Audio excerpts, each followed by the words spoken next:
What's up, and welcome to the Ant Hill Show. I'm Ant, of course. This is Jay Hill. He was entirely wrong. It was he the best picked the prediction Rams ever. to win. Best prediction ever. I don't know what you're talking about. Yeah. I picked Niners. Maybe Jason's just been the bad luck guy the whole time. It's like Celtic pride, you got to root for the opposing team for the rest of the year. Hate that phrase. Yeah. That phrase makes me sick. That's basically what East Bay Chris does over on Twitter. He just always goes against the 49ers. It seems to work out for the Niners. But Jay Hill, absolutely huge game. San Francisco 49ers needed a win against the Rams. I mean, I don't think it was a must win, but it was definitely... It was close, though. It was a needed victory, and they get the win. Now they're first place in the NFC West. But let's talk about the game overall. It's very fresh in our minds right now. Yes, it just happened last night, so it was an exciting experience. But what did you think about the 49ers' performance, especially coming off that heartbreaking loss to Denver the week before? That was a complete pounding. Wow. It's funny that you say pounding because the Panthers are coming up next. Yeah, exactly. Man, it's funny because even though the Rams had more first downs and 8-9 minutes more in possession, it never felt like they were in the game after that first drive. After the first half of the first quarter, you just knew like Rams are gonna have a hard time. Like you just. They were so locked on Cup, and at some point it'd be. I hope they keep that strategy going, and they don't actually. It was either Cup or it was Higbee. They didn't look at Allen Robinson. They didn't look at anybody else, which that's fine because that'll be easy for D'Amico to lock up going forward. And offensively, they looked much more in sync, much more in rhythm. Now I still wish offense would score more than 17 points, but they made some big splash plays, baby. If you can break off big plays, you don't have to worry about having to make 9 first downs to get points. You get a nice touchdown from Deebo, and Jeff Wilson, who was on that run, was the fastest any San Francisco 49er had run all year, too. Mm-hmm. Yeah, almost 21 miles per hour. He was moving. This is explosiveness I saw during a training camp. Yep. And that's what I kept trying to tell everyone. Like, hey, Jeff Wilson Jr. has shown some explosiveness. That was a burst. He's back from the meniscus. Like, he's good to go. The running back situation is something else because Troy Aikman let us in on a little bit that Kyle Shannon's maybe not as comfortable with that rest of the running back room. That's why they brought back Tevin Coleman. Mm-hmm. But I'm going to try to keep this episode all about the positives about this game. The Niners had a lot of positives, and you're right, splash plays all over the place, which was huge. When it came down to it, they made plays, and I thought on the first drive of the game, you're right, they were getting it to Cup, they were getting it to Higbee, and then that 49ers defense, when they got in the red zone, absolutely stiffened up and stopped them, and that I thought was very pivotal. But I think it's even more pivotal that when the Rams put up 3, the 49ers come right down on their first drive and put up 7. Yep. I thought that answer was got the huge crowd back in the game. It did. It changed kind of the whole momentum. Relaxed everyone like, oh, okay, here we go now. Right. And you know what's interesting is you watch the play before because the Jeff Wilson Jr. touchdown comes right off a timeout. Yep. And the play before, Jimmy gets out of the huddle late, and I remember I was watching the game, and I told my dad, I was like, oh, Kyle's pissed. Kyle was pissed. Because he left the huddle late. And I could see talk about lip reading again. You could read the lips of Kyle. He's not happy. But then as they go, the camera picks up Jimmy Garoppolo looking to the sideline and saying, hey, Kyle, was that right? Because he canned the play. Yeah. They come out. He cans the play again. It ends up being the short toss like LSU always runs. Yep. He's got a two-way go. He can go outside. He can go inside. He takes the inside route. He gets fantastic blocking from Burford. Well Charlie Warner comes back on a wham block and kicks Gaines inside. It's tremendously blocked. So good, George Kittle doesn't have anyone to block on the play. He's like, Jeff Wilson Jr. outruns Jalen Ramsey and everyone else to the end zone. I thought right there that was one of the most pivotal series in the entire season. Speaking of Jalen Ramsey. Yeah. He wanted no part of Deebo on the run. He made the most half-assed effort to grab his one leg I've ever seen someone make. Well, did you see him hit Deebo last year and Deebo not go down and Ramsey get up like he just made a huge hit? He had memories of that in his head. So like, ooh, I'm going to try for his leg, and if I don't get him, darn. Yeah, well, the whole time we've been thinking Aaron Donald was being rude about not knowing who Deebo... Really, he just can't remember because Deebo hits him so hard. And I think Jalen Ramsey was worried about that same thing happening. He didn't want to end up looking at the rest of the team and, who dat? Who Dale? I just think that, they made a business decision. He did. He absolutely did. And then, what's up, Hollins? Wasn't that Hollins that got absolutely rocked in the end Ayuk zone? smoked him. By Brandon Ayuk. Ayuk took care of business. Out. Yeah, I thought there was great blocking. Also, when Deebo cut back in the middle of the field on that play, George Kittle with a huge block there, too. That one, too. Yeah, it reminded me of the old 49ers down the field blocking for each other, where you see Jerry Rice and John Taylor coming out of nowhere to make hits. But overall, I thought it was a tremendous performance. The game was fun to watch. It was a far cry from the Denver game, where it felt like there was exciting moments consistently happening for the 49ers especially. But I thought the Rams were making some plays too, but it didn't seem like they had enough firepower. No big plays and I'll tell you what though, Jason. One splash and that play. Offensive line, like we talked about after they played Buffalo. Yeah, we said their O-line's trash, and what happens? 7 sacks later. I'll tell you one splash play that I did like though was 1-on-1 Fred Warner versus Cooper Kupp. Yes, Warner locks him down. It don't get splashier than that. Stafford's eyes were lighting up, and Troy even said he fully expected to have an easy touchdown here, and didn't happen. Yeah. So let's talk about one of the guys that was making tremendous splash plays, and that's Talanoa Hufanga. Hufanga, once again, has not only got everyone's attention, but I think he's thrust himself into the defensive player of the year category. He's in the conversation now. Yes. And you know what? It's instincts, it's intelligence. He didn't even know I don't know if you watched the post-game presser, he didn't even know that Deebo ripped off a big touchdown run because he was so in tune with his calls and getting into his meetings. I think that's crazy, but I love that for Talanoa Hufanga. And what did you think about Hufanga's play and also the big pick six that, for whatever reason, left side at Levi's ends up being pick Fred city. Warner pick six, and now this one. Jimmy Ward last year, the ball gets tipped, he picks it off, and now this. What is up with this Talanoa Hufanga guy? So it was funny because Horsty had his football team practice last night. I had my basketball team practice, so we had the game recorded, and when we both got home, we watched the game. And I had seen Deebo play. I was trying to stay off it, but my brother and a few other people text me, Deebo! So I was like, okay, what the happened? Oh, okay. And he had seen he had seen the Jeff Wilson touchdown too. But other than that, we had no idea the final score. We had no idea anything. And not 2 minutes before that, I said, Hufanga's played okay today, but he hasn't made any big time things happen either at the line of scrimmage or in the backfield. And sure enough, like literally two plays later, pick six. Yeah. And he looks at me and goes, what the?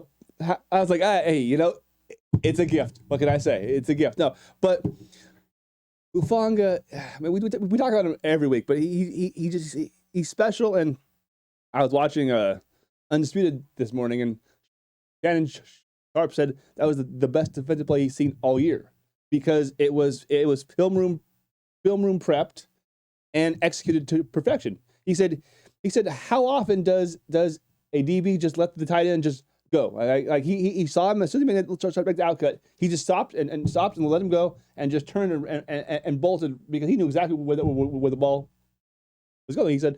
He said that shows that just Hufanga is an extremely smart player.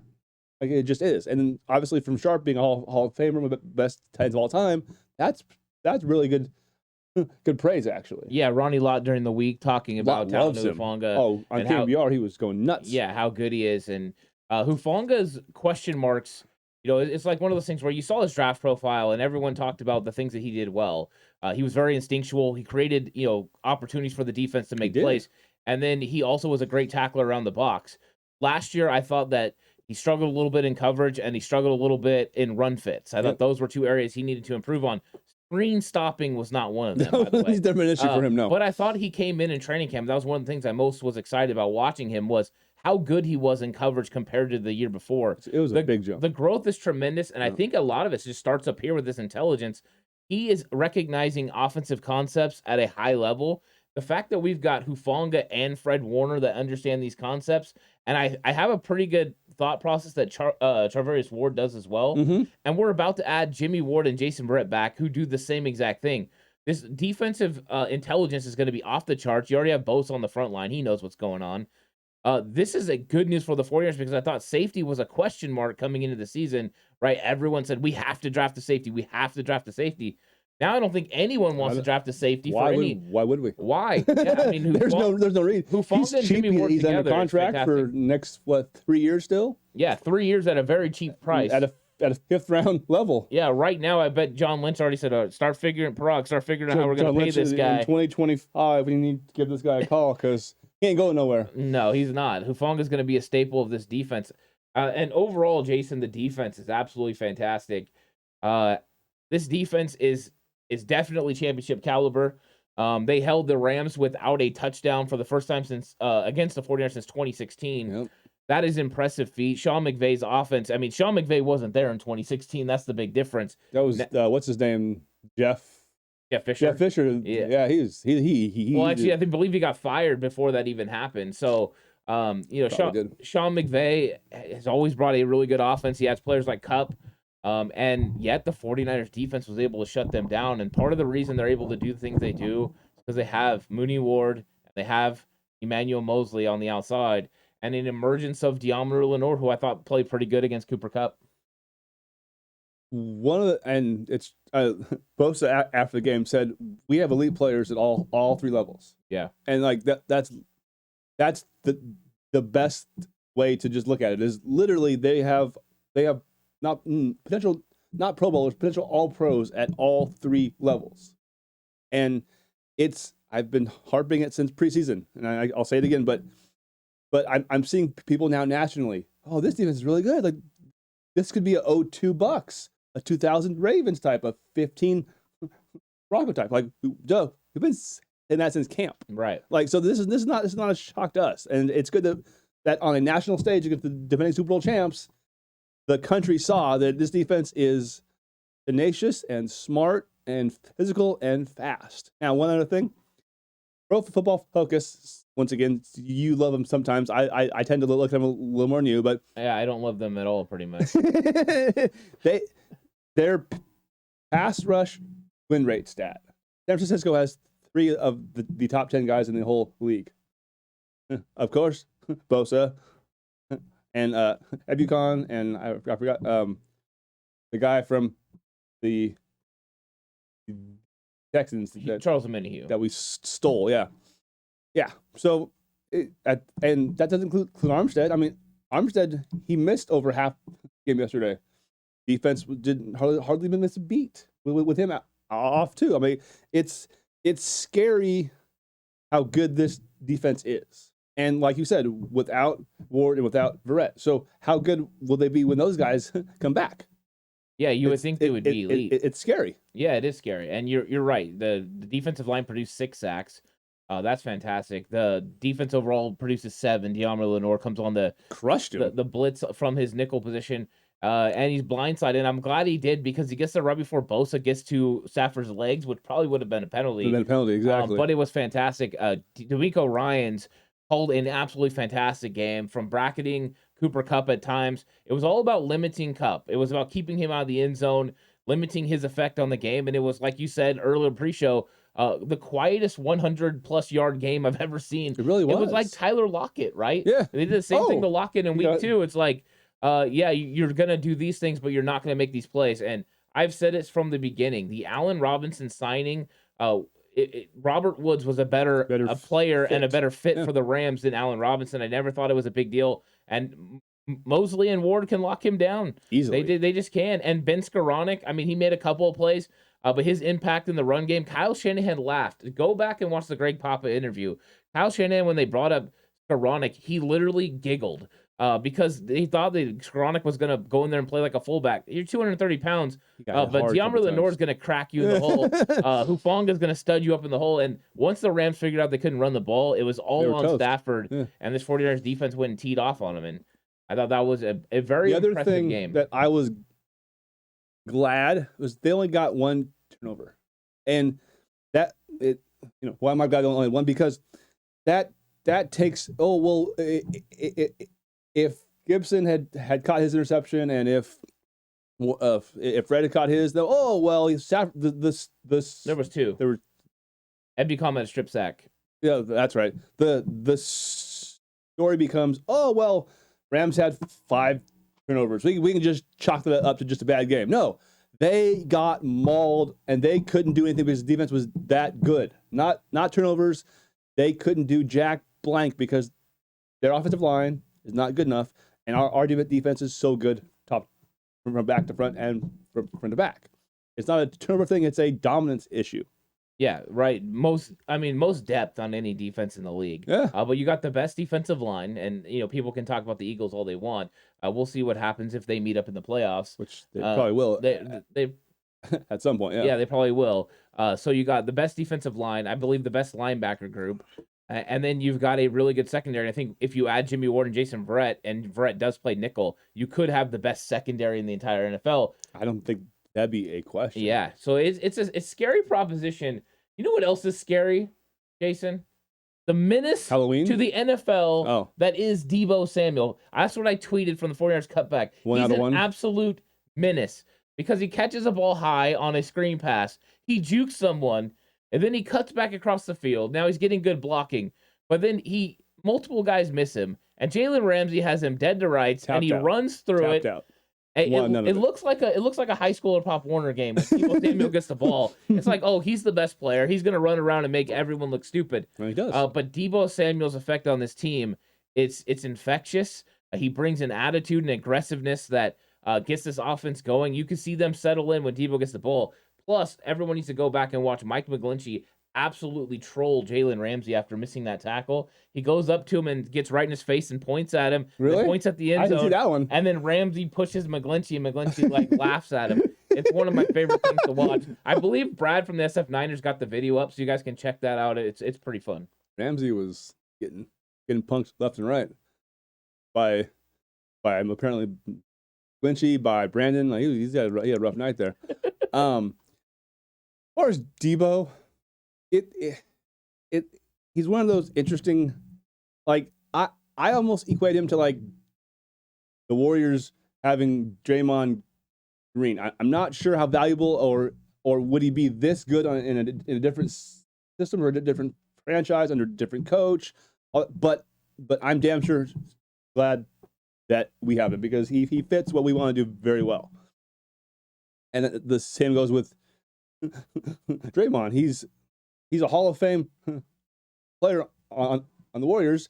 If he played on the Orlando Magic, he probably gets one contract and is out of the league by now too. So I really think that scheme and fit really matter, and I think for Deebo, it's a perfect marriage, and that's part of why I was so annoyed in April and March with the whole trade thing. Was like, what do you like? Where do you want to go? Like you're a king here. Like, it just seemed. Yeah, I mean, it's obviously a money thing, but still, come on, man. But he very rarely does a wide receiver set the tempo for a team. And he's not a wide receiver, Jason. He's a wide back. Well, whatever. Shut up. He sets the tempo because, like you said, he makes a couple catches, he makes a guy miss, he runs somebody over. Especially at home, it gets the whole Levi's, the whole sideline gets rocking, and it's infectious. And you saw when he scored, the whole team was down there giving him a high five. Even the best football player of all time said, "What's up?"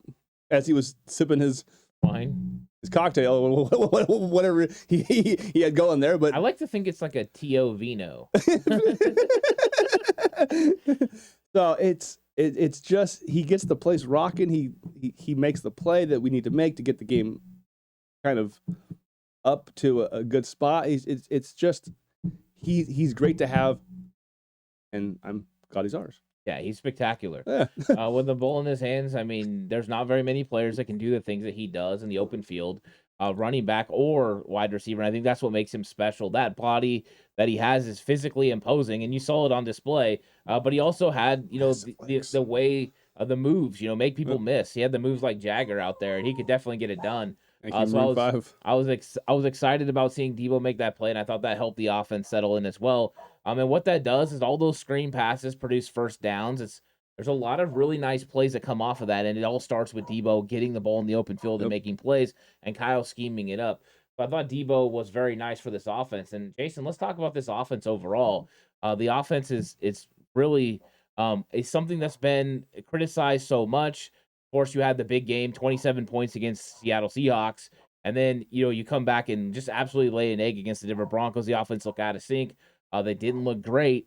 But then, they go ahead and they come back in this game and they score 17 points. They could have easily had 24 with George Kittle in the back of the end zone. But what did you think about overall the execution of the offense and, how this offense looked against a Rams defense that isn't bad? They got some pretty good playmakers. It was honestly a hell of a lot better than at Mile High. But that being said, 17 points is still not enough, okay? You said last week it was enough. No, this defense. It is to win, but when it's 14-6 in the fourth, and you're absolutely dominating the game, and it's like it's a one-score game. So if a DB slips and falls, something out of that, all of a sudden it becomes a tie game. So they don't need to. The bar for the offense is not super high because of how good our defense is, right? But let's not have to make the defense feel like they have to do everything the whole game. Like, let's score 24, 27. So it's like, oh, man, we're up by 3 scores. We can kind of go do our thing and not have to be perfect all the time, even though they have been damn near perfect for all 4 games. But so it looked better. It looked a little more in sync. I'm concerned with McKivitz being hurt because that does mean more Jalen Moore for next few weeks. So that's a little scary because at the end of the day, the Panthers do have a really good defense. So yeah, they have Brian Burns, right? They got a pretty good defensive that dude line. Is fast. But the 49ers also have Daniel Brunskill. Now they played Brunskill at right guard for Spencer Burford. Aaron Donald up. He did pretty good. I think that you have the potential to move Daniel Brunskill to left tackle if needed. They have Blake Hance, but they haven't been willing to go that route.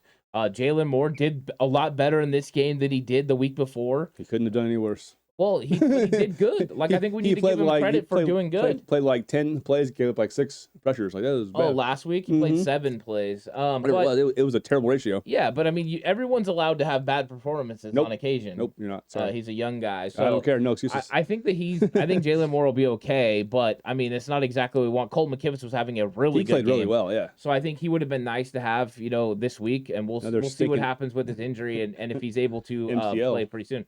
Yeah, they're saying MCL. We don't know the extent of the injury. He did not go to the back. He stayed on the sidelines. He's a tough dude. So offensive line could be the question. Raccoons and stuff, yeah. Yeah. Well, yeah. I mean, right. Javon Kinlaw will be doing that kind of stuff too with squirrels. That's true. So, and Grant Cones. So it's kind of just the way that, Wow. But I mean, we have some injuries. I think those are always concerning. The 49ers offense is just relying completely on Jeff Wilson Jr. in the running back room. They haven't went Marlon Mack. Tevin Coleman came in for a couple 3rd down plays. No Jordan Mason again. I think they're going to have to figure out this. Going to be getting pissed soon. Yeah, Jordan Mason. They need to figure out this running back room, but I think overall right now the offense played good enough to win. They should be able to do the same thing against the Panthers and the Falcons. Baker Mayfield. But let's talk about. That's all I gotta say. Let's talk about them Panthers, Jason. 49ers versus Panthers is on the docket. It's the 49ers East Coast swing where they're going to stay out in West Virginia. Yeehaw. So what are you thinking about this 49ers versus Panthers matchup? I'm a little concerned because it's one of those things where the Panthers offense is trash. Like, Baker Mayfield's QBR is that of somebody who just got their driver's license through the first 4 games. Like, literally, it's like 16.5. Like, it's pretty bad. But their defense is really good. Like, so it might be a game that is a little bit closer than it should be, and I'm concerned about the left tackle spot, as I kind of mentioned last segment, because Burns is a stud. I believe he's one of your Seminoles, right? Yeah, he is. Yeah. I've been watching him for a long time. He's very good. I would have loved to see him end up in San Francisco. Him opposite Bosa would have been something special for sure. It would have been nice. But I don't. This game feels like San Francisco gets to 17, they should be fine because. And I feel bad because I love Christian McCaffrey. He's one of my favorite players in the league. But he's stuck having Baker freaking Mayfield. Like, I can't believe. Well, actually, I can't believe because I said for a long time that he's trash. But he's playing worse than I even expected. And at some point, we need to start the Matt Rule to Wisconsin rumors because he was not an NFL coach. He's just not. Well, they made some mistakes, Jason, because they did not get Jimmy Garoppolo. This could be a Jimmy Garoppolo revenge game. It could be. How dare you choose Baker Mayfield over me? They did. I think they really did. I think when it comes down to it, this game sets up nice for the 49ers. You brought up the defense, but their offense is not good. The 49ers could potentially hold them, pretty low in the scoring department. Their O-line is really bad, too. It is a 4 o'clock Eastern game, so it's a 1 o'clock Pacific start time, which means the Niners clock start at the right time, the same time. That's good news for them as well. I think it sets up really nice for the 49ers. I think they're going to be motivated to win this game. They're going to have nice film on the Panthers. They just got done playing Arizona. That was an ugly game. That was so ugly. It was ugly. God. And if you want to watch some of that ugly film, you can head over to Patreon. I'm going to be breaking that down this week. There's not a lot to break on. It's going to be giving a full breakdown of the scouting report of the Panthers, which yeah, you're right. Baker Mayfield hasn't looked good. They have some playmakers. They have Laviska Shenault. They have DJ Moore. They have Christian Robbie McCaffrey. Anderson too. Yeah, they have guys. They have a lot of if they get an O-line and get an actual quarterback, they could be good. Because outside, is it they crazy? got guys who can play. Is it crazy that they have 2 top 5 pick quarterbacks on their team? Top 3 from the same draft. Freaking rules are going okay, damn, are you getting near ready, buddy? Because the Baker experiment's going to cost me my job here. Is it bad that I'm glad we have Brock Purdy and not those 2 guys as the backup quarterback? No, it's actually not at all. Because as much as I love Sam when he was at USC, he unfortunately has not gotten much better. Yeah, he sees ghosts. That was a terrible thing to say, bro. That was not wise. Well, Jason, it's that time. It's the game prediction time. Panthers win. No, I'm sure. Last week, Jason was epically wrong. Lies. There's no proof of the Rams to win, and it was an epic fail. But you got to have those. There wasn't a sliding scale available because it was either win or loss. You couldn't be like, we're either going to win or lose. I did have San Francisco covering at least, though. So at least I made a little bit of money on the game. Yeah. And to the people that came through chat and told me that the Rams were going to win by 30 points, I hope you enjoyed the game. There was that guy who tweeted, though, that yesterday, I could see San Francisco win by 30. I could see San Francisco lose by 30. I could see San Francisco win by 1 or lose by 1. So you talk about a sliding scale. That was a sliding scale. That's covering all your bases. That's covering every base in every ballpark there. What's nice is I hope the tweet today says, I told you.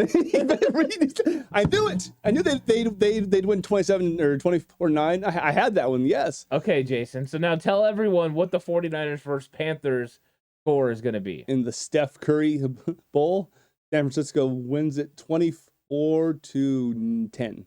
24-10. So you actually have the Panthers scoring a touchdown, which is an impressive feat for them against the 49ers defense. I believe it'll be like a special teams touchdown, something kind of, or off like a trick play or something, not just. You know who just got ticked off? Brian Schneider. He's not happy with you right now. It's fine. But so 24-10 is a solid victory for the 49ers. Hopefully Jason is right. I think everyone will take that win. Because that means the 49ers would then be 3-2 above 500 going into the Falcon game, which should be these next 2 weeks we have to come out 4-2. Like these are one really bad team, one team that's got a pretty good offense but a terrible defense too. So yeah, Atlanta's offense is good. They present some problems, of course, but they are going to be without their wide back version. Cordell Patterson for at least a month. Yeah, he had knee surgery, so which is bad for my fantasy teams, but good for San Francisco. Yeah, we'll get into the Atlanta Falcons after they take care of the Carolina Panthers. It's a short week for the 49ers, especially with the travel as well. There's going to be a lot crammed in. It was a short week for us too, Jason, but we got it done anyways. What a great episode, and it's a lot easier talking about a 49ers win than a 49ers loss. Especially when they don't go 1 for 10 on third down. No, they didn't. In fact, Jimmy was very good on third down, and the 49ers offense overall was good. One of the things, because at halftime he was like 9 for 17, I believe. And I looked over to Dorsey, and I'm like, I actually terrible because they had 3 or 4 balls that he threw that were good balls that should have been caught too. I mean, Juwan Jennings, bro, like once a game you have one right here, and you just gotta make those catches. Yeah, they did put some down. Kittle wasn't able to get his feet down too, which would have been a spectacular throw and catch. We still gotta give him the ball more often. Yeah. Maybe we'll discuss that over on 49ers Face Off on Patreon. If you guys want to hear that about getting George Kittle the ball more. Does with Travis Kelce. Well, why can't we do that too? Kittle, because Travis Kelce doesn't block. But in the passing, I mean, just find ways to put the ball in his hands. Yeah, I always. But we'll get into that on Face Off. I don't want to get into that on this episode. But thanks everyone for watching the Ant Hill Show. I didn't have really enjoyed it on my fantasy teams. I just love him. So Jason's talking fantasy. I'm talking real football. Hope you guys all enjoyed it. We'll catch you guys on the next one. Go Niners.